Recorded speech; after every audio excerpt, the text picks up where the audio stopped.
Hey guys, tonight we're slipping into our sandals and heading deep into the Iranian plateau, where the air sizzles, the dunes stretch endlessly, and the very idea of a frozen dessert feels like a practical joke played by nature. You're here in ancient Persia, smack in the middle of what's now modern-day Iran, surrounded by ochre walls and shimmering heat waves. There's no air conditioning, no fans, not even a lukewarm soda. And yet somehow, someone has figured out how to serve the king a bowl of chilled rosewater and honey on a tray of crushed ice. You probably won't survive this climate unless you're wearing a turban soaked in camel sweat and bribing the gods for cloud cover. So, before you get comfortable, take a moment to like the video and subscribe, but only if you genuinely enjoy what I do here. Also, drop a comment with your current location and local time. I love seeing where everyone's listening from. Now, dim the lights, maybe turn on a fan for that soft background and let's ease into tonight's journey together.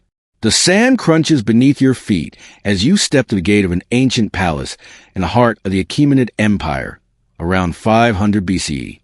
The sun is relentless. You wonder how anyone managed to think clearly in this heat, let alone invent ice cream. But necessity, or maybe royal vanity, is a powerful motivator.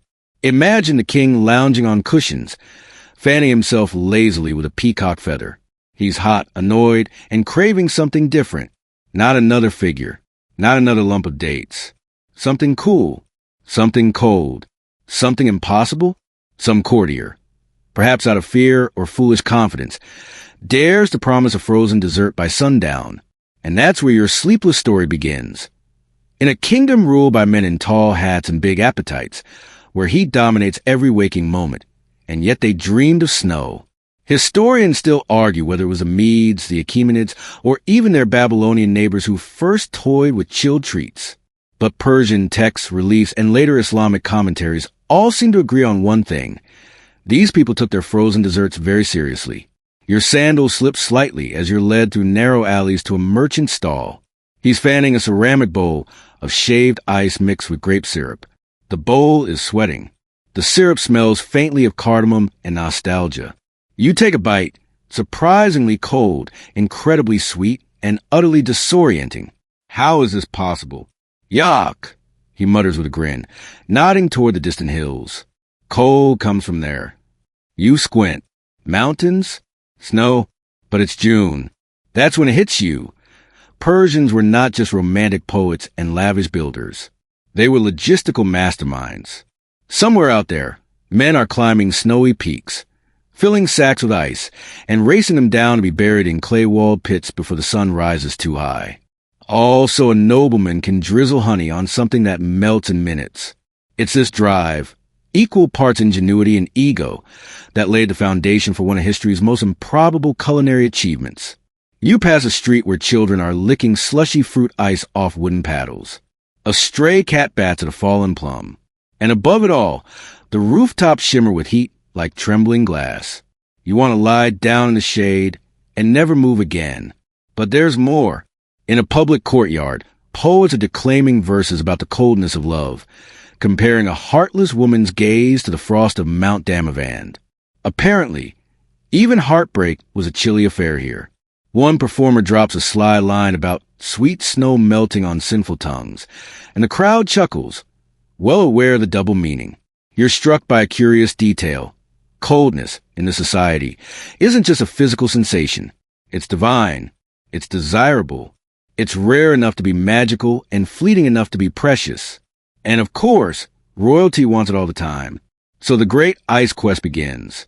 Across Persia, workers haul stone, dig domes, and build wind catchers. Tall, hollow towers that funnel cooler air downward. It's primitive HVAC. It's borderline sorcery. And somehow it works.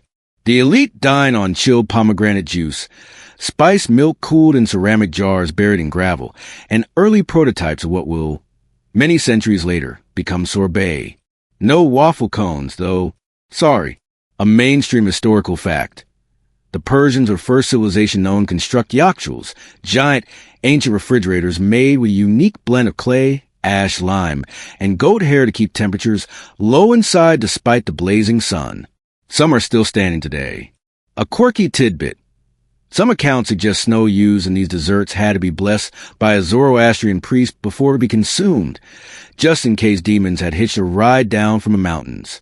You take another bite of the icy grape concoction and shiver, not from the cold, but from the realization that this empire rewrote the laws of nature out of pure culinary stubbornness. As the sun dips behind the mud brick skyline, a servant whispers that the king is waiting. Not for you specifically. Let's not get ahead of ourselves, but for the evening's final course. It's a bowl of something sweet, soft, and snowy, drizzled in saffron syrup and rose water. You wonder if it's worth all the trouble. Then again, you're still licking your bowl clean. The light fades quickly here, behind the silhouette of the Elburz Mountains. You're standing at the edge of a village road, and in the distance, like ghosts moving to the dusk, a team of men begins descending the slope with tightly wrapped bundles strapped to their backs. They're bent low, exhausted, walking in synchronized trudges that suggest both training and desperation. What are they carrying? Snow. Pure mountain snow, harvested just before sunrise. This is the Persian snow harvesting crew, laborers, slaves, and pack animals involved in one of the ancient world's most grueling and peculiar jobs, collecting ice for dessert. There are no sleighs, no magical winter spirits. Just bruised feet and a chain of human mules navigating treacherous terrain while avoiding avalanches and wild dogs. You follow at a respectful distance as they enter a storage yard behind the village. There, sunken into the earth like a giant, upside-down beehive, is a yakhchal. You probably wouldn't have noticed it at first.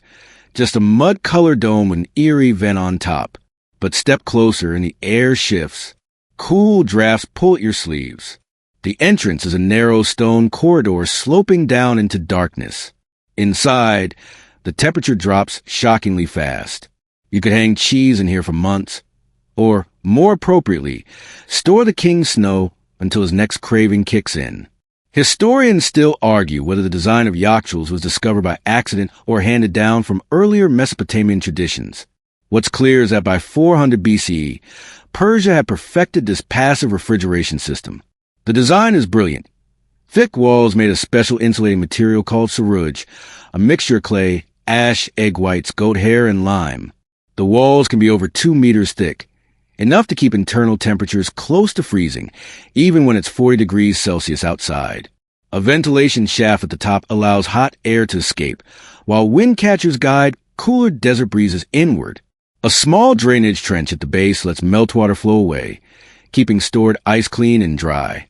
You find yourself brushing your fingers against the wall, slightly rough, slightly damp. Somewhere in the shadowed center is a glimmer of white, snow, carefully packed and layered with straw. One of the workers stumbles past you, muttering about how this batch nearly melted in the valley. A donkey slipped. A boulder fell.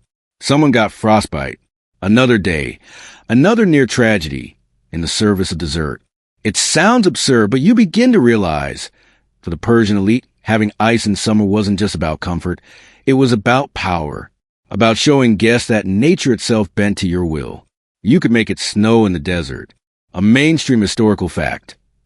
Persian engineers use the principle of nighttime radiative cooling, exposing shallow pools of water overnight to freeze them, even in arid climates. These ice slabs would then be stored in yakhchals. A quirky tidbit. In some towns, children weren't allowed near the yakhchal unsupervised, not because of danger, but because there were rumors that demons nested inside, ice demons who fed on warm breath. Back at the surface, the snow bundles are being unpacked and lowered by rope into the storage chamber. It's all done with methodical care. Layer snow, pack it with straw, stamp it down, repeat. This isn't just food preparation. It's sacred choreography. A stern-looking foreman shouts something in Old Persian that roughly translates to, "No melting on my watch," which would be funnier if he didn't also have a whip coiled at his hip. Apparently, snow smuggling is serious business. You sit on a rock and watch the crew at work. The sun has dipped below the horizon, but the heat still radiates from the walls and the sand. You suddenly understand why some historians call these ice journeys rituals of resistance. Every snowflake carried down from the mountains is a little rebellion against the tyranny of the sun. Farther down the valley, another caravan is just arriving. This one's hauling clay jugs filled with cool water and spice syrup. Tomorrow, this snow will be mixed with those syrups, churned by hand or stirred with bronze rods, to create something halfway between a slushy and a sorbet. And what do the snow carriers get for all this effort?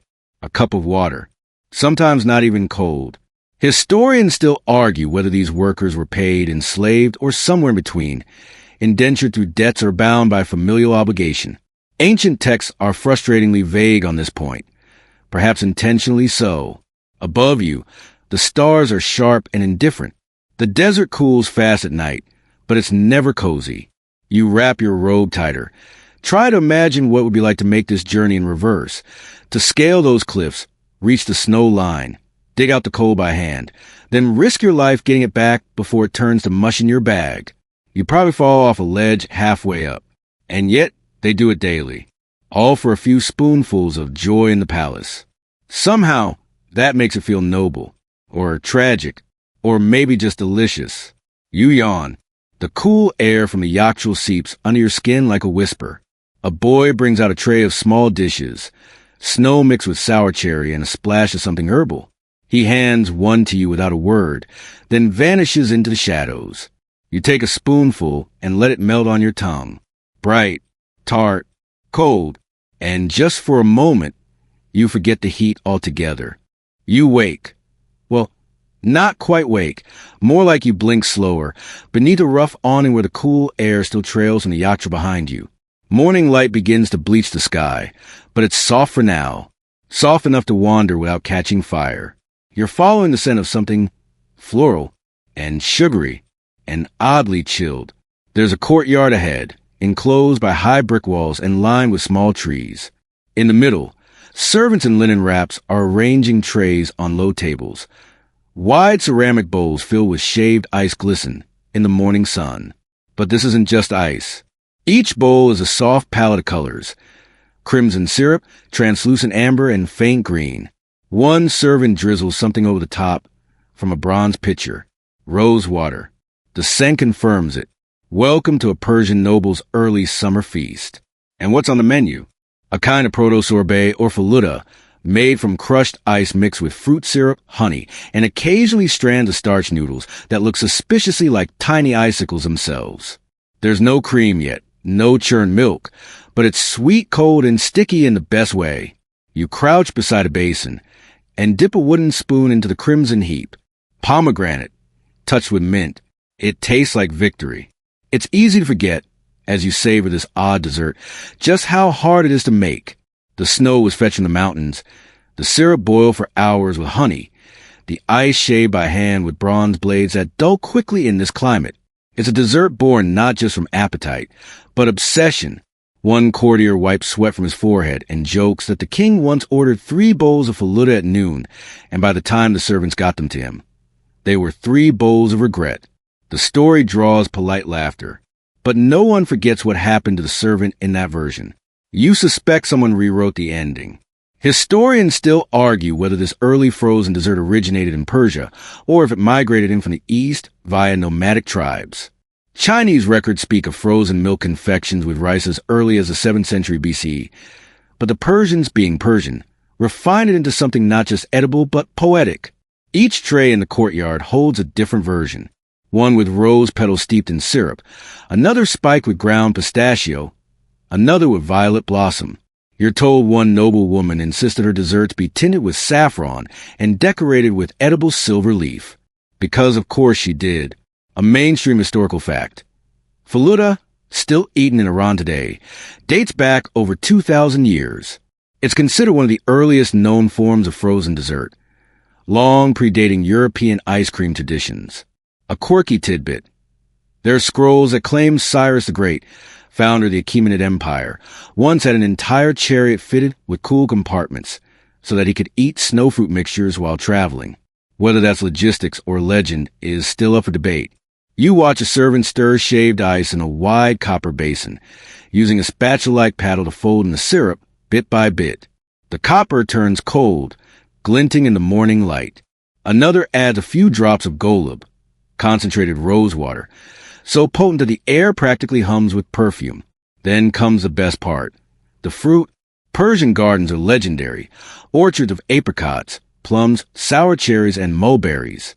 At this table, it seems they've turned them into slush. Each spoonful is like bottling the ripest moment of summer, freezing it, and uncorking it again when your sweat becomes existential. You hear murmurs of a special dish prepared for the Shah alone, a frozen saffron delight, with crushed almonds and golden raisins soaked in syrup. It requires not just snow and flavoring, but exact timing. Served too late, it melts. Served too early, the syrup turns gummy. The chef rehearses it like a theater production. You're tempted to steal a spoonful when no one's looking. Then the gong sounds. Everyone freezes, no pun intended. The king has entered the gardens. You catch only a glimpse, tall headdress, a cascade of fabric, and a beard shaped like someone ironed it. He sits in the shade of a carved canopy and gestures toward the bowl. The servants bring it, arms trembling slightly. There's no cheering when he takes a bite. But no one dies, either. You exhale. The king leans back. Someone fans him gently with a palm leaf. Another servant kneels and pours him rose-infused water to sip between spoonfuls. You think, fleetingly, that you witnessed a high point of dessert culture, that it could never get more ridiculous than this. But then a poet approaches the king and begins to recite about snow's purity, about chilled sweetness on the tongue, about the fleeting joy of cold in a world that burns. And suddenly, it all makes sense. The feast is more than food. It's metaphor. It's memory. It's one last snowflake caught before it melts. You finish your bowl. It's lukewarm now. Still good. And somehow, that's almost better. You're back on your feet, wandering to the palace corridors, sticky with sugar and feeling slightly dazed, like maybe you shouldn't have had that third bowl of faluda. But out in the sun, reality smacks you again. The desert doesn't care how poetic your dessert is. It's hot, it's dry, and your mouth already wants another icy miracle. Luckily, you're not the only one who feels that way. The Persian kings, particularly the later Achaemenid and Sassanid rulers, developed a full-blown obsession with chilled things. Not just for show, not even just for comfort, but for dominance. Cold was status. And if you could make it snow in your courtyard, you weren't just rich. You were practically divine. You pass an antechamber where two noblemen argue over dessert logistics. One boasts that his court in Susa can deliver ice in under a day. The other claims that his team uses a special mulberry extract that freezes faster. Both sound absurd, but the intensity in their eyes suggests this is more than small talk. It's warfare. This rivalry wasn't limited to nobles showing off at dinner. Kings themselves took it personally. Darius, I supposedly demanded that no foreign ambassador leave his court without tasting the cold gift of Persia. That sounds poetic until you imagine a terrified kitchen staff sprinting down an alley with a melting bowl of saffron snow. And then there was Xerxes, yes, the same guy who tried to invade Greece and ended up immortalized in bad Hollywood abs. Legend says he once paused a military campaign for an afternoon because he couldn't get decent ice in the province they were occupying. Priorities. A mainstream historical fact. Persian royalty built entire networks of qanats, underground channels that directed mountain water toward cities, fields, and storage pits. These weren't just for irrigation. They helped feed and cool the systems that preserve food and, yes, even ice. A quirky tidbit. A lost poem attributed to a court jester describes a royal tantrum involving a melted apricot sherbet and a beheading. The poem ends with the jester saying, "Even the snow fears the sun, but only in this palace does it fear the king." You stop in a room filled with scrolls, administrative records, written complaints, and storage inventories. One tablet lists the exact number of snow deliveries made to the palace kitchens in the year of the Great Summer, a particularly brutal season that saw camel herders fainting mid-route and several yakhchals crack from overuse. One clerk made a note: 10 pots delivered, 3 melted, 7 acceptable, 1 boy missing. Even the language of empire begins to bend around this icy obsession. You step outside again, through a marble archway carved with swirling cloud motifs, fitting really for a culture chasing frozen air.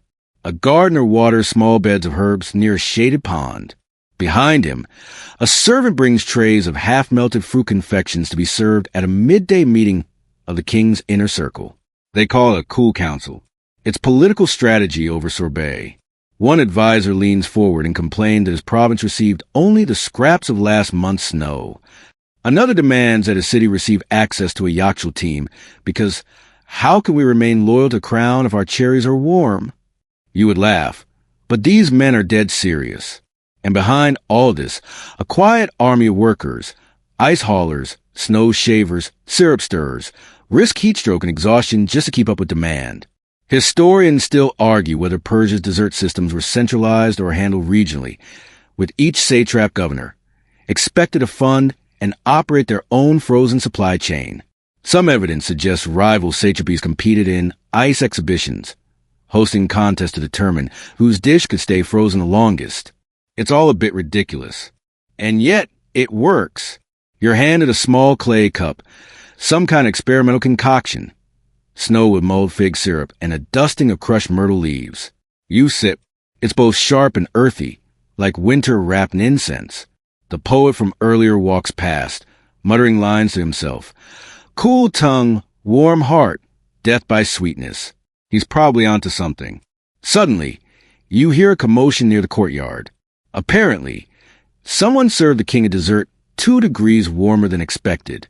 The chef is now kneeling, begging forgiveness. A tense silence stretches.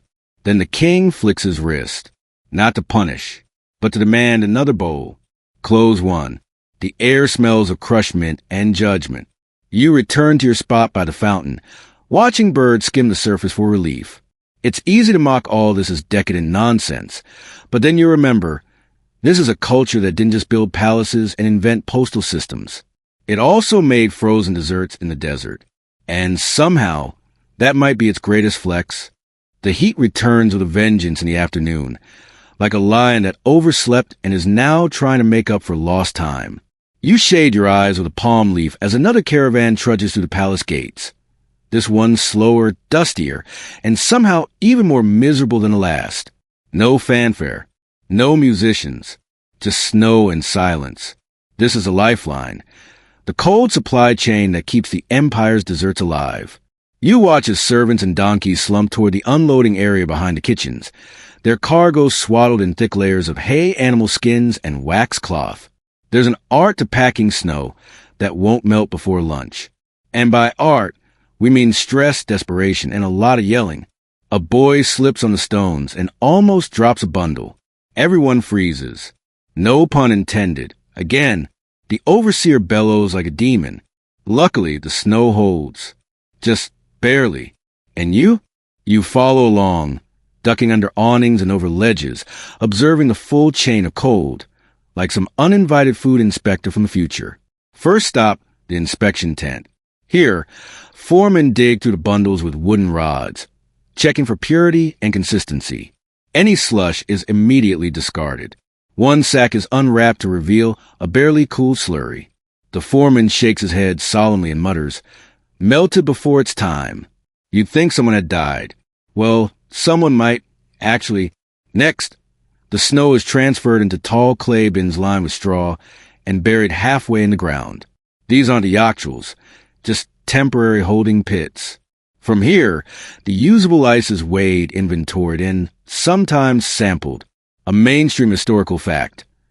Persian supply chains included not just mountain snow, but also large-scale ice production, using shallow overnight freezing pools, especially in regions like Yazd. These were replenished nightly, scraped into blocks, and distributed before noon. Efficiency in sandals.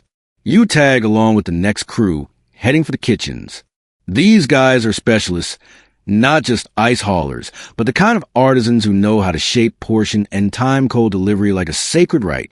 Each bowl of shaved ice must be prepared quickly and served immediately. No storage, no delays. You peek into a shaded hut where the dessert tools are kept. Long bronze scrapers, wooden spoons, copper basins. One item looks suspiciously like a medieval snowplow for ants. The tool maker swears it's for aerating the top of the shaved ice, so it looks fluffier, more imperial. A quirky tidbit. Persian kitchen crews often infuse their tools with superstition. One blade is tied with blue thread to ward off heat spirits. Another is rubbed with sandalwood oil because cold listens to smell. Science? No. Sincere? Absolutely. Now comes the part you've been waiting for. The final stretch. The moment when snow becomes dessert. The kitchen is a flurry of motion, pun completely intended. Syrups boil in bubbling pots. Honey is whisked into crushed pomegranate. Tiny citrus peels are candied over low coals. The air is sticky and fragrant, like someone spilled a jar of perfume into a bakery. The ice arrives. Immediately, blades get to work. Bronze scrapes on frozen snow is a surprisingly soothing sound. You imagine they could sell this as an ASMR track. Soothing Ancient Persia, ice being shaved in minor key. One bowl is topped with melon puree and a hint of basil. Another has frozen rosewater ribbons, stirred in with a silver stick. One cook takes pride in sculpting his faluda into the shape of a blooming flower. Another just dumps everything into a bowl and calls it sun panic. It's glorious chaos. And right at the heart of it, the delivery boys, not the most glamorous job, but the most terrifying. These are the poor souls tasked with running. Yes, running through the palace to deliver the desserts before they melt. Imagine a foot race where the finish line is a scowling king and your prize is not dying. Good motivation. You trail one such boy down a corridor, breathless as he slides around corners with a tray balanced in both hands. A servant opens a door just in time. He enters the audience hall, bows, offers the dish. The king raises a brow. A bead of condensation forms on the rim. You hold your breath. He tastes it. A pause. Then, thank the gods, he nods. The boy's shoulders slump. He lives to serve another dessert. Historians still argue whether these elaborate deliveries were real or just romanticized. Some believe such levels of pomp were exaggerated by later poets trying to flatter their patrons. But stone tablets describing delivery timetables and ice relay teams suggest there's at least some truth under the drama. Back outside, you watch the cleanup begin. Meltwater runs through the drains. The servants collapse in shady corners. One of them passes you a leftover bowl, barely chilled now, but still fragrant with pear syrup and lime zest. You eat it slowly, savoring the end of its cold. It tastes like success, and also slightly like sweat, but who's complaining? You find yourself circling back to the yakhchal, the great clay dome rising from the desert like the fossilized shell of some long-dead sea creature. But inside, it's still alive. It breathes, it hums, and it holds what the sun dares not touch. This time, you step in slowly, letting your eyes adjust to the half-darkness. A faint light filters through a vent high above, catching tiny dust motes in the air like floating embers in reverse. The temperature drops with each step. Your skin tightens. The heat of the day seems like a distant fever dream. This is ancient engineering at its coolest, literally. Historians consider yakhchals among the greatest achievements of Persian environmental architecture. They didn't require electricity. They didn't even use fire. They used geometry, airflow, and good old-fashioned know-how. The dome shape wasn't just aesthetic. It helped reduce heat transfer from the sun and channeled rising hot air out through the top vent. Beneath the dome, the structure typically included a deep pit, often 6 meters down, where ice or snow could be stored year-round. The walls? Up to 2 meters thick, composed of sarouge, the super mixture of clay, sand, goat hair ash, lime, and sometimes egg whites. It was not just strong, it was practically heat-proof. A mainstream historical fact. Some yakhchals could preserve ice for months, even throughout the punishing Iranian summer, and were often used in tandem with underground water channels, cannons, to maintain humidity and cooling. A quirky tidbit. One old folktale claims that spirits of the cold, called sardbadens, lived inside the domes. If a child stepped on the roof or shouted near the vents, the sardbadens would steal the chill and cause the snow to melt overnight. Ancient parenting hack, perhaps? You move toward the center, where blocks of ice are still stacked beneath a mat of woven reeds. The silence is thick here. Even your breath sounds too loud. No chatter, no movement. Just cold, quiet focus. And yet this dome, this old, cracked, unassuming lump of earth, was what made all those shimmering desserts possible. Without the yakhchal, there's no snow to mix, No frozen honey to drizzle. No bowls of soft-shaved fruit ice melting into legend. This was the cold heart of an empire's indulgence. Outside, the sun scorches everything. But in here, there's permanence, memory, preservation. You crouch near the blocks.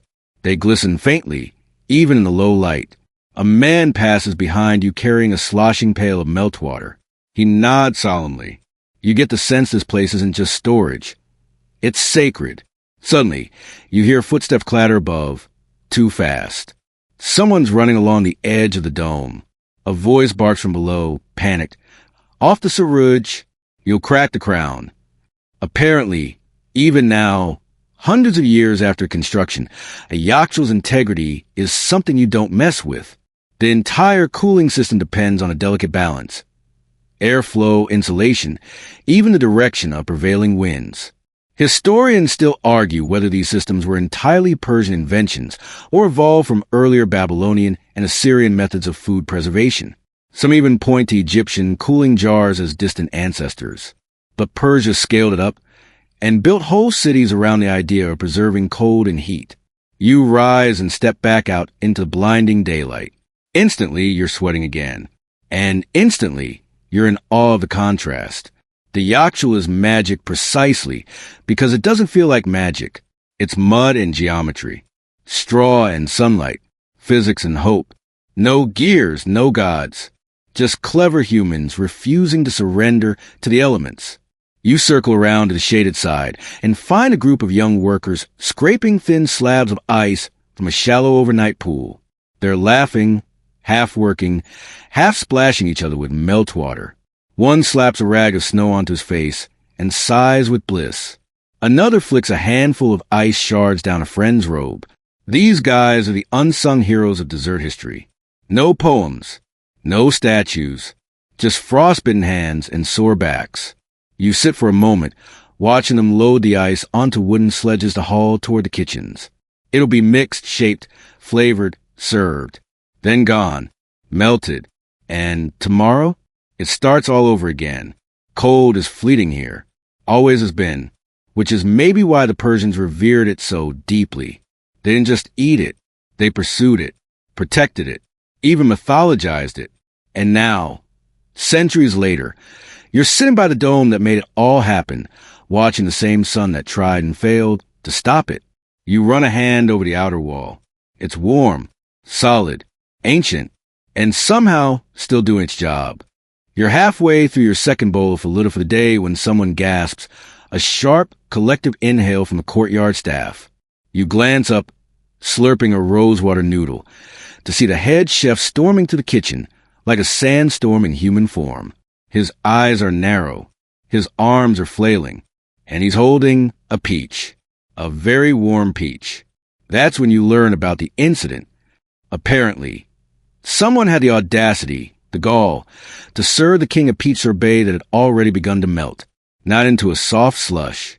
No, into a puddle, a sun-warmed, shame-drenched, sticky puddle. The dessert didn't make it to the king. The chef barely did. You hear whispers.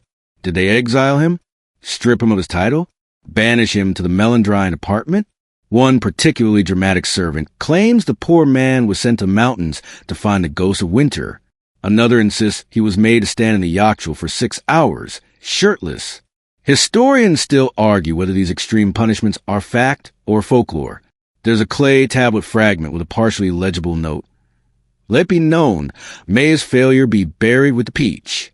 Interpret as you will, a mainstream historical fact. In the later Sassanid era, kitchen positions were codified, ranked, and treated almost like military roles. Commander of Cooling wasn't a joke. It was a title, one with the power to summon or dismiss lower dessert makers. The stakes? Quite literally life or death for your sorbet. You wander closer to the edge of the kitchen, pretending to inspect a rack of candied lemon slices, but really you're eavesdropping. The staff is abuzz.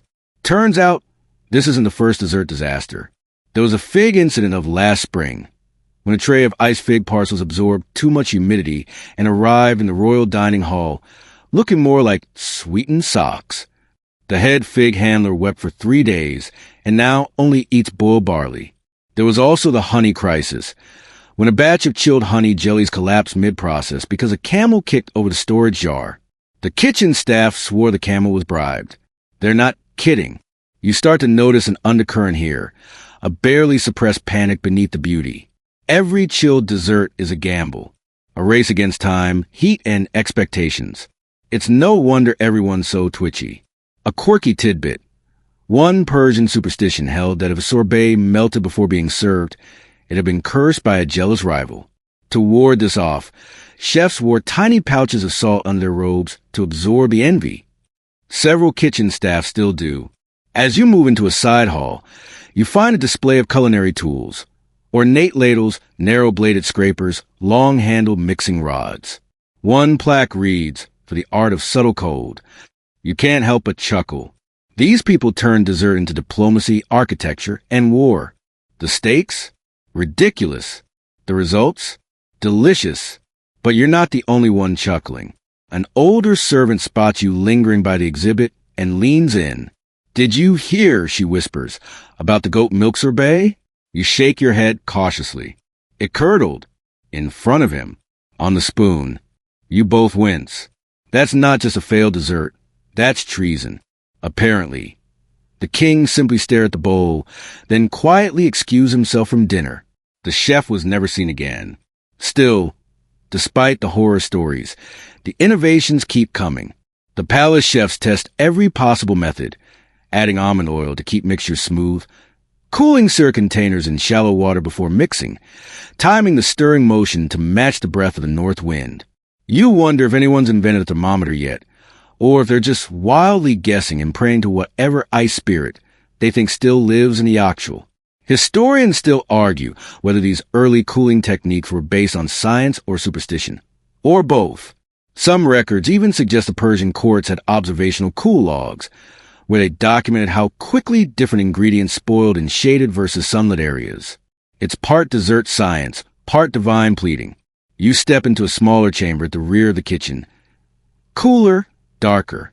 This is where the special desserts are made. The real experimental stuff. You spot bowls of frozen violet extract, jugs of aged pomegranate syrup, and even a tray of crystallized mint leaves so perfectly preserved they look fake. You reach for one, and a junior chef immediately slaps your hand gently but firmly. "That's for the general," she says. "He eats only mint now." You nod. You've learned better than to question the taste of a man who could have you whipped for warming his dessert. Outside, the courtyard buzzes again. Another tray is being loaded.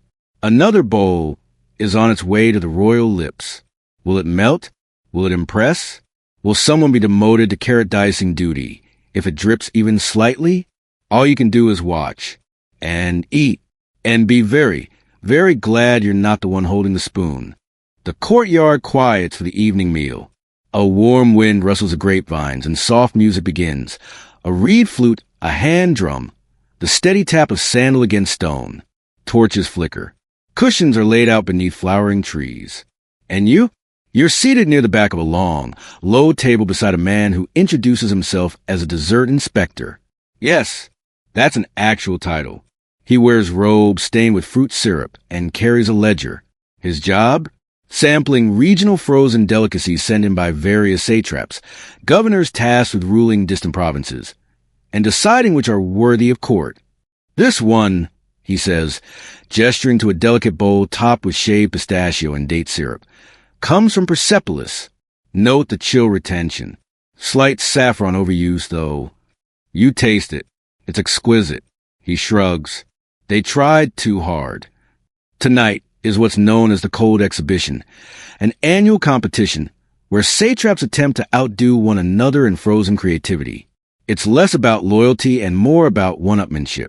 No one wants to be the guy who sends in a lukewarm bowl of slush while their rival unveils a goat's milk and almond gelato layered with edible silver. And yes, someone does present that tonight. It shimmers under the torchlight like a treasure chest melted into a dessert. A mainstream historical fact. Persian satraps were semi-autonomous rulers who often vied for favor through lavish gifts, displays of wealth, and artistic offerings, including, as seen here, food. Cold desserts were among the most prized during festivals and court gatherings. A quirky tidbit. One satrap was rumored to have spent the equivalent of a year's taxes commissioning a sorbet made with water imported from the Tigris, snow hauled in from Armenia, and fruit grown on an island in the Persian Gulf. His reward? A polite nod from the king. You move down the table, each bowl a different masterpiece. Apricot and clove over pounded snow. Pomegranate with ice threads and a misting of vinegar for sharpness. Even one that's bright green, filled with crushed cucumber and herbs, refreshing and alarming in equal measure. There's a whisper hush as the next dish is unveiled. A deep blue ceramic bowl rimmed with crushed pearls and gold leaf. Inside, mulberry faluda topped with a faint shimmer of powdered frankincense. It's dramatic. It's ridiculous. It smells faintly of spice bazaars and royal tantrums. And it came from a satrap known for, shall we say, unconventional approaches. The inspector beside you whispers, "Last year he tried opium sorbet." You raise an eyebrow. Did it work? He shrugs. He spent 3 days reciting poetry to a mango. Historians still argue whether some of these exotic frozen recipes were ever truly edible or purely symbolic. More about making an impression than serving a practical treat. One record even describes a mercury snow confection meant to glow under moonlight. Needless to say, that one didn't catch on. Toward the center of the garden, a judge rings a tiny bell. 3 chefs scurry forward, bearing trays. The king sits, poised and unreadable. This is not just dessert. It's diplomacy. Each dish is presented with a short speech. This snow, one chef says, was gathered during the moon festival. This syrup, another explains, infused with saffron over 6 days of fireless warming. This bowl, says the third, kept cool by burying it in crushed pearl dust. You're not even sure if that last part makes sense, but it sounds expensive. The king samples each one. No reaction. Not a flinch. The court holds its breath. Then, from behind the throne, a familiar voice speaks. The poet. "I believe the final bowl sings," he says softly, "but only to those who've tasted winter's last breath." Everyone nods sagely. No one knows what that means. And yet, the judges scribble it down anyway. You find yourself laughing quietly. Not mockingly, more like in admiration. These people have taken dessert and turned it into theater, into art, into cutthroat political performance, disguised in syrup and snow. The inspector nudges you with an elbow and hands you a last sample. "Try this," he says. "It's rose with crushed fig and something secret." You do. It's tangy, light, and somehow tastes like the memory of a breeze on a hot day. You don't want to know what the secret is. Better that way. The evening winds down. Dishes are cleared. Judges confer. Somewhere, a chef will rise in triumph. Somewhere else, one will cry into a bucket of rapidly melting ambition. And the satraps? They'll return to their provinces, already plotting next year's dessert domination. You stretch out on a cushioned bench, belly full, head light, stars above. Around you, the garden hums with soft conversation and the clink of empty bowls. You close your eyes for a moment and think, no empire should take itself this seriously over sorbet. And yet, somehow it works. The next morning, you wake to shouting. Not alarmed, panic shouting. No, this is a frustrated, deeply academic shouting of 2 scholars arguing over dessert. Again, you shouldn't be surprised. One is waving a reed scroll in the air. The other is stabbing the air with a goose-feather quill. They're standing near the palace archives, where copies of royal menus and culinary records have been preserved on parchment, stone, and rumor. What you're describing is not ice cream. The first man snaps. It's sorbet. The second scoffs. Sorbet doesn't require milk. Faluda is ice cream's earliest cousin, and it predates the Greeks. You ease closer, pretending to inspect a carved lintel. It's clear you stumbled into the middle of a long-standing academic food fight. Historians still argue whether Persians truly invented ice cream, or if they simply created a class of frozen desserts that inspired later developments in Roman, Arab, and European cuisine. Some point to faluda as the precursor. Others argue that real ice cream requires cream, churn, and freezing through agitation, none of which existed in this form here. The scholars aren't wrong. But they're not entirely right either, because what you've been eating, snow and syrup, scented water and chill fruit, even frozen starch noodles, doesn't fit neatly into modern definitions. It's not Ben & Jerry's. It's not gelato. But it's also not just a slushie. It's something else. Something in between. You're invited inside a small chamber where scribes have carefully replicated royal dessert lists from multiple centuries. A dusty table holds a treatise on cooling delights, attributed to a royal courtier who once oversaw the cold kitchens under Darius II. It's beautifully illustrated, with diagrams of yakhchals, notes on snowpacking methods, and meticulous syrup recipes. One reads, "To chill without bitterness. Combine vinegar of rose and the zest of 2 limes, cooled 3 hours in shaded breeze." A mainstream historical fact. Recipes for chilled fruit syrups and snow-based desserts are found in Persian documents dating back to the 5th century BCE, though the first records of churned dairy-based ice creams appear centuries later in Arab and Mongol sources. A quirky tidbit.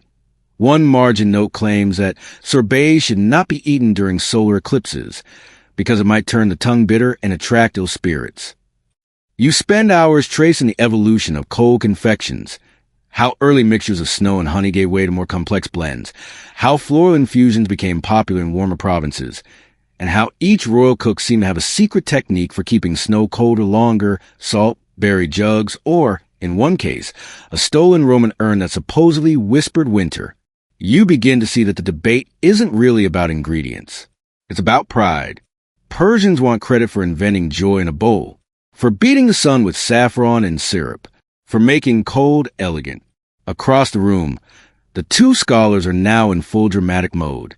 One is dramatically citing a Babylonian text that may or may not describe snow being used to chill wine. The other responds with a smug wave of a scroll detailing a Persian noble's dream about frozen figs. Neither is backing down. You leave them to it. Outside, the air smells faintly of simmer quince. Someone is making compote. Again, you've eaten more fruit this week than you have in the last 2 years. You wander past a school where children are being quizzed, not on mathematics or literature, but on flavor balance. One boy raises his hand and confidently declares that sour cherry syrup should never go with goat yogurt ice. The teacher nods solemnly. Another student offers the opposite argument. A healthy debate. No yelling. Yet, you sit under a fig tree and sip a cup of chilled melon water. The breeze is faint but present. Your thoughts drift. Ice cream or not, the magic of what the Persians achieved lies not in a label, but in an experience. They didn't just try to survive the heat. They decided to flirt with it, to tease it, to mock it with cold on their tongues. They made it an art. They turned snow into spectacle, syrup into social strategy, and chilled fruit into a throne offering. It might not be ice cream by modern standards, but it's something older, maybe better. A pause. You finish your cup. The debate inside continues. You smile, because the truth is you're not entirely sure who's right anymore, and you don't really care, as long as the dessert is cold. The sun is low again, casting long shadows across the palace courtyard, where tables are being set. Not for nobles this time, but for guests. Important ones. Foreign ones. You're watching from a discreet perch near the colonnade as a group of Greek envoys arrives, dressed in flowing robes and sandals that look slightly too clean for diplomacy in Persia. They greet their hosts with practiced bows and carefully neutral smiles. Behind them, slaves unload gifts. Bronze goblets, amphorae of wine, even a sculpture of Athena. Standard ambassadorial fare. But the Persians aren't here to admire gifts. They're here to win the room with dessert. Welcome to one of history's lesser-known but most delicious diplomatic maneuvers, frozen hospitality. Tonight, you're witnessing what court historians would later call the cooling of the West, a carefully choreographed meal designed to impress, disarm, and quietly remind visitors that Persia could do what Greece could not, make ice dance in the desert. The setting is lavish but not overbearing. Silk cushions, fruit-laden trees, a reflecting pool scattered with petals. And on every table, tiny clay dishes resting in shallow bowls of snow. Decorative, sure, but functional too, designed to keep what's inside just cold enough. The Greeks pretend not to notice. But oh, they notice. A mainstream historical fact. Persian court diplomacy often involved carefully structured banquets, where hospitality and status were demonstrated through the abundance, variety, and aesthetic of food and drink. Cold dishes were rare, and thus carried exceptional symbolic weight. A quirky tidbit.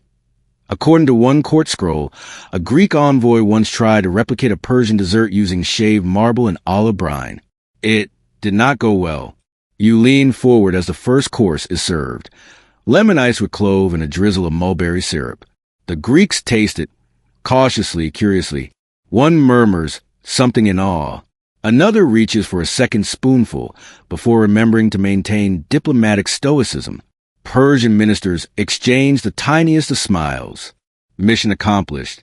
The following courses escalate. Rose saffron sorbet with gold-dusted figs. Chilled grape mush with smoked ice.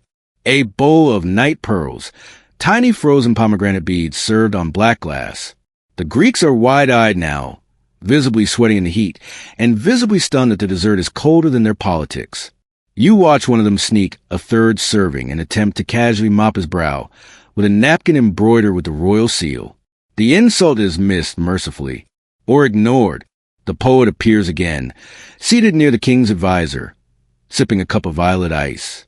He leans in and whispers, "They came expecting gold. Instead, we gave them winter." Historians still argue whether these culinary displays truly influence foreign relations or merely offer sugarcoating to ongoing tension. But one thing is clear. Food diplomacy wasn't about taste. It was about control. You didn't just feed guests. You demonstrated mastery over nature itself.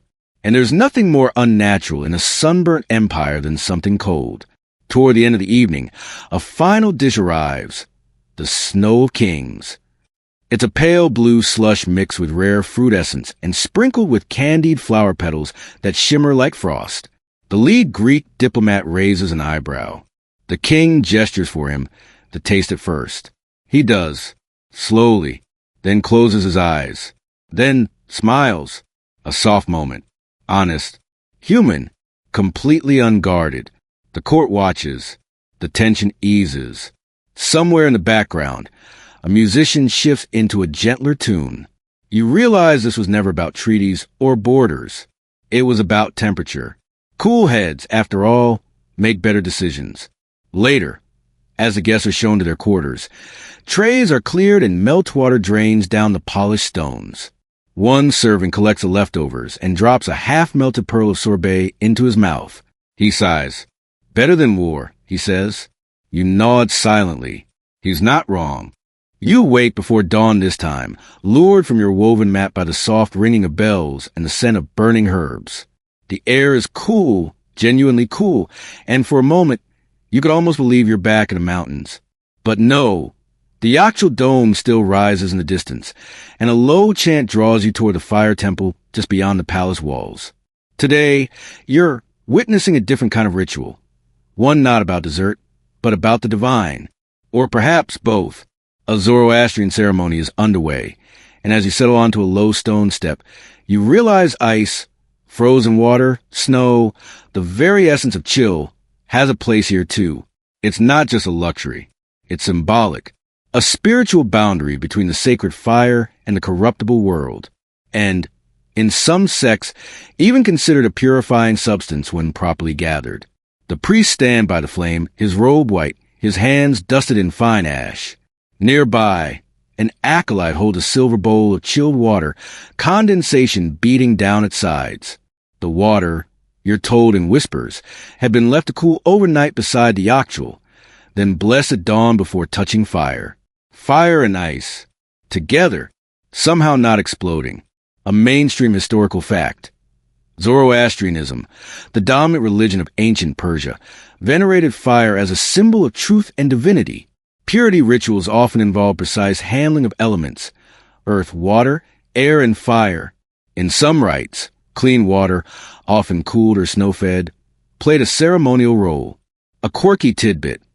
Some Zoroastrian monks refuse to consume frozen desserts made with snow from unblessed mountains, claiming it could trap the breath of demons, if not purified first.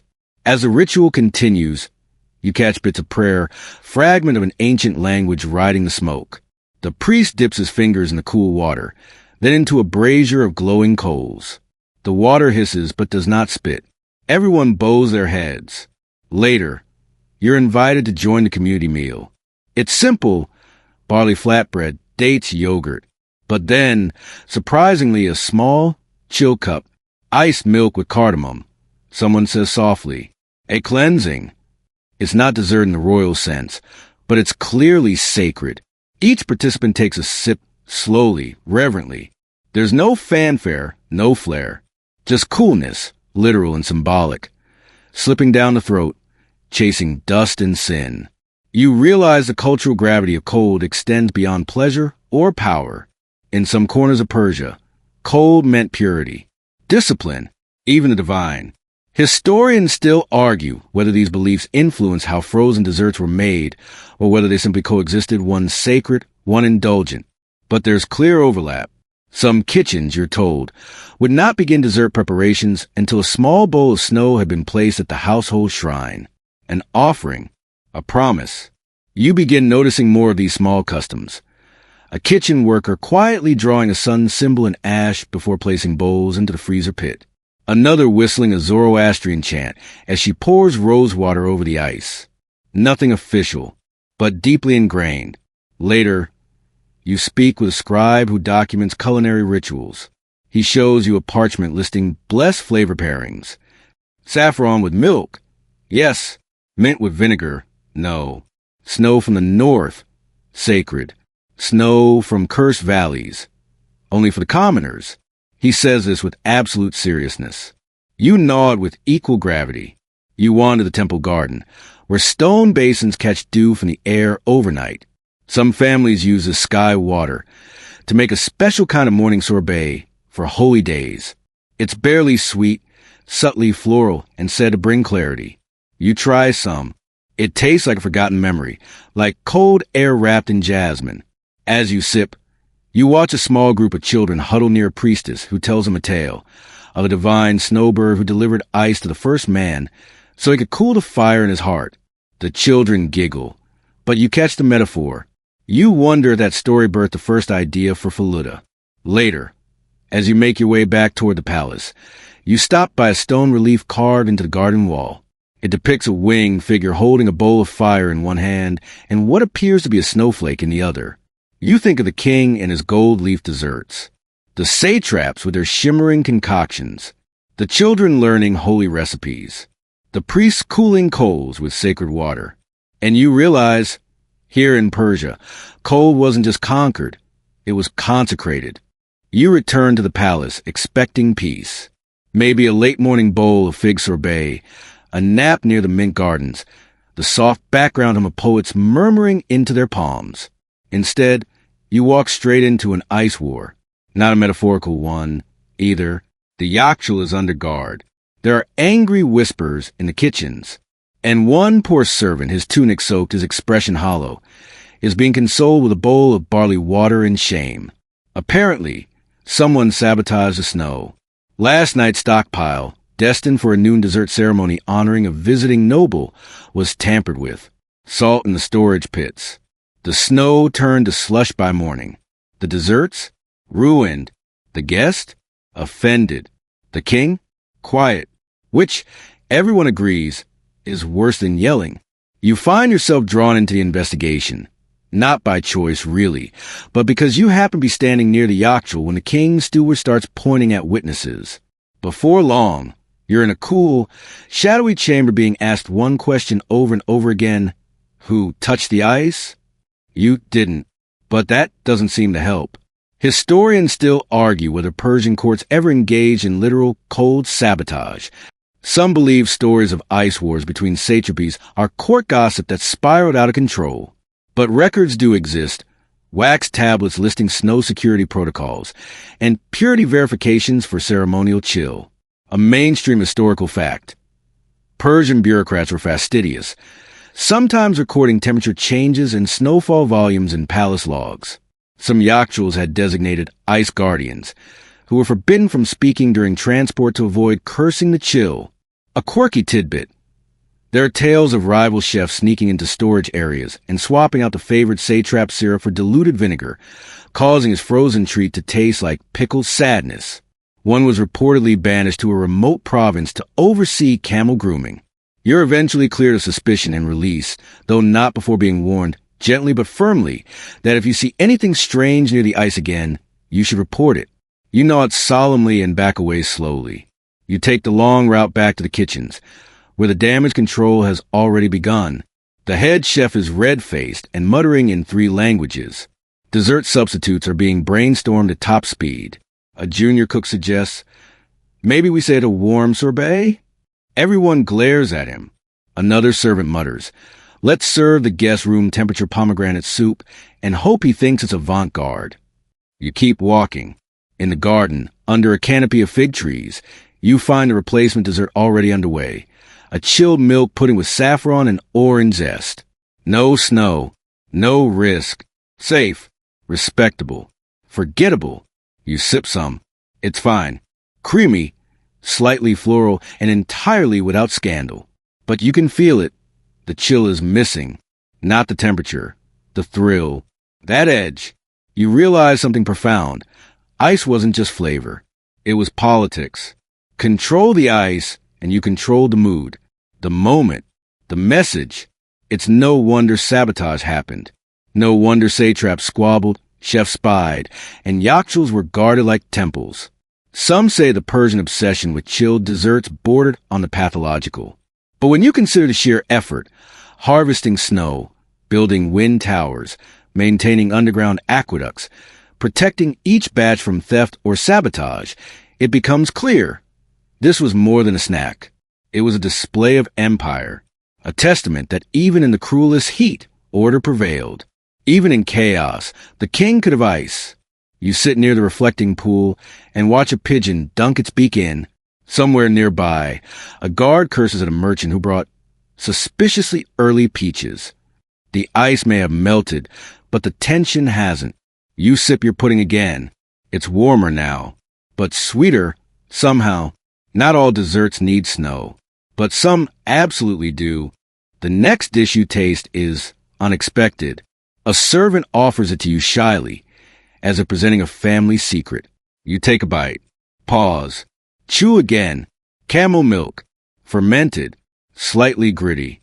And frozen solid into what might generously be described as gelato's angry cousin. You blink. Your brain tries to locate a flavor category. Is it tangy? Is it savory? It is confusion in a bowl. You force a polite nod. The servant beams. New recipe, he says proudly. From a southern province. Of course it is. Turns out, not every frozen dessert in ancient Persia was a glittering triumph. For every perfected bowl of saffron sorbet, there was a culinary experiment gone slightly feral. And you've stumbled into the test kitchen. You're standing in the quiet side of the palace kitchens, where innovations go to either become legend or get buried beneath crushed dates and forgotten. This is where the apprentice chefs train, and where brave or foolish, cooks test the limits of what cold and edible can really mean. Today's theme, boundary pushing. You watch one young man blend fermented barley water with shaved ice, fig paste, and mustard seeds. The resulting bowl looks like melted confusion. He calls it desert thunder. You taste it. It tastes like regret. A mainstream historical fact. While Persian dessert traditions emphasized elegance and refinement, experimental kitchens, particularly in large courts, were known for pushing the envelope. Influences from India, Mesopotamia, and nomadic steppe tribes often introduced odd flavor combinations, some of which stuck around, others did not. A quirky tidbit. One failed dessert, made with sheep's blood and sweet vinegar frozen into a paste, was so infamous it earned the nickname Zarathustra's mistake. It was banned from the royal kitchen, and reportedly used later to punish underperforming scribes. You're handed a second bowl. This one is a falooda-like mixture of melon threads, basil syrup, and, unfortunately, minced onions. Someone whispers, it's supposed to be savory. You whisper back, it's supposed to be what? Even the dessert inspector, now reluctantly overseeing the session, rubs his temples. Once, he says, someone tried to freeze almond oil. It separated into sadness. Despite the missteps, there's something charming here. The chaos, the risk, the fearless strangeness of it all. These apprentices aren't just imitating the old masters. They're imagining new worlds, some edible, some not. You watch one hopeful cook present a bright yellow bowl to a judge. Cucumber juice, goat yogurt, and saffron ice. He announces. The judge sniffs it, tastes it, pauses. Good effort, he says. Then quietly sets the bowl down behind him and wipes his tongue with a mint leaf. Historians still argue whether the Persian court truly encouraged culinary experimentation or simply tolerated it to avoid stifling innovation. Some suggest the king even visited these kitchens in disguise, though that feels suspiciously like a folk tale invented by nervous chefs. But evidence does exist. Fragments of scrolls noting trial dishes, recipe drafts, and budget records that include oddities like 3 jugs of fermented date mash and cinnamon leaf brine. Someone was funding this madness. You peek into a colder storage chamber and find a maybe later shelf, a stone slab where test bowls sit in quiet exile. You recognize a few flavors: melon and vinegar, quince and onion, peppered ice cubes. You're about to step away when you're handed one final spoonful. No description. No warning. It's not bad. Sharp. Clean. Chilled honey and something herbal thyme with a bitter citrus edge. You blink, then smile. Write that down. The inspector says to no one in particular, "We may have something." It's a rare moment. A small triumph in a room full of noble failures. Later, as you exit the kitchen, your tongue still half tingling from one of the stranger concoctions, you hear a cook mutter, "One day, we'll invent a dessert no one understands, but everyone wants." You believe him, because failure or not, this is how the future gets frozen. The sun is setting again. You're third or fourth in this land of chilled obsessions, and with the falling light comes a distant rumble of hooves. You climb a small rise just beyond the palace and squint toward the horizon. Caravans, dozens of them, leather-wrapped camels, carts stacked high, and cloak traders moving with the quiet assurance of people who know they're carrying treasure.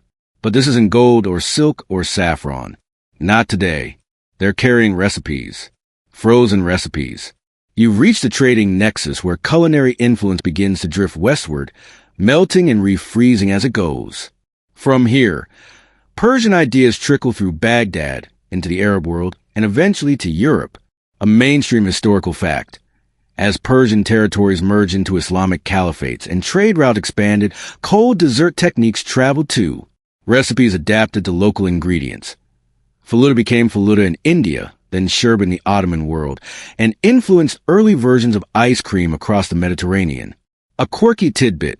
One 9th century cookbook from Baghdad features a dessert described as snow beaten with honey, scented with violet, and served in a bowl carved from rock crystal. It was said to be based on a Persian court favorite, though the Baghdad version added crushed lotus seeds for strength. You descend the slope and wander through the makeshift market forming just outside the city. Traders from Damascus share candied lemon peels. A man from Samarkand sells thick rose syrup in clay flasks.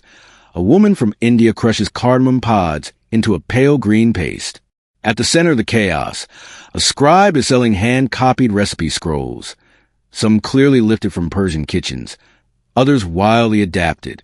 One reads, "Sweet ice for horse lords, made with goat milk and shaved pine resin." You shudder.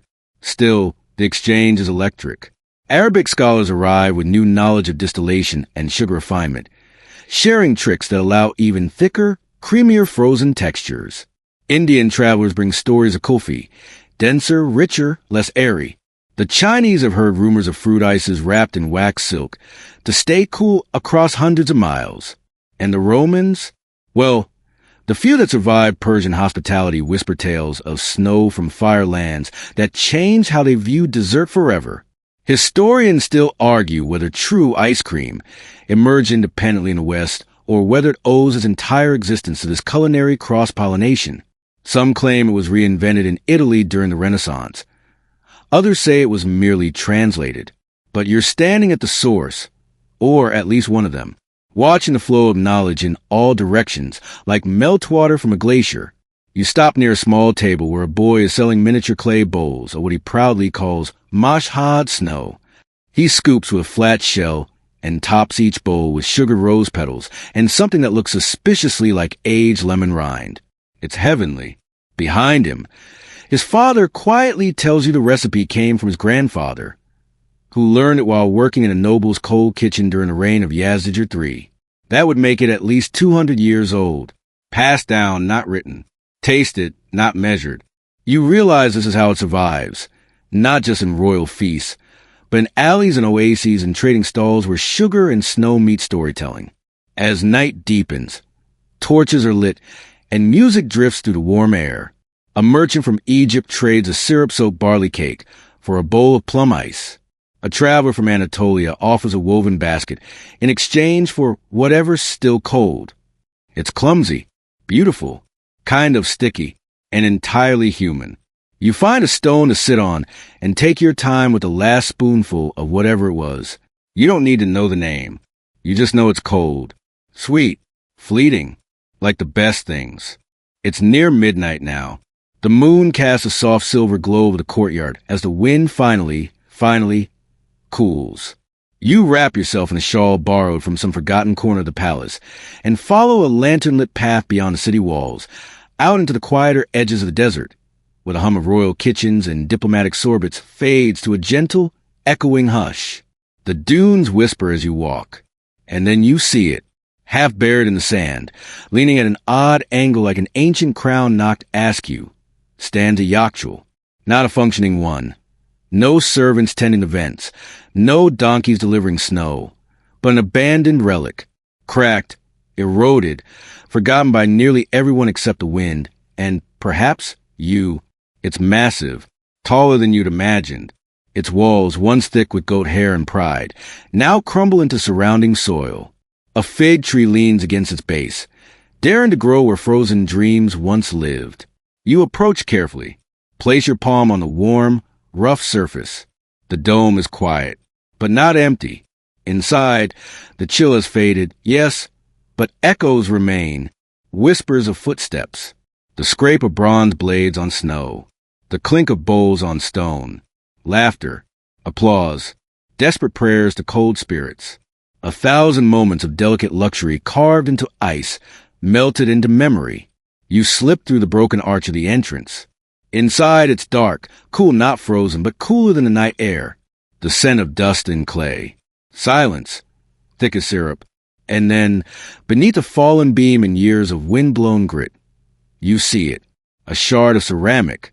Deep blue. Curved. You pick it up. Brush it clean.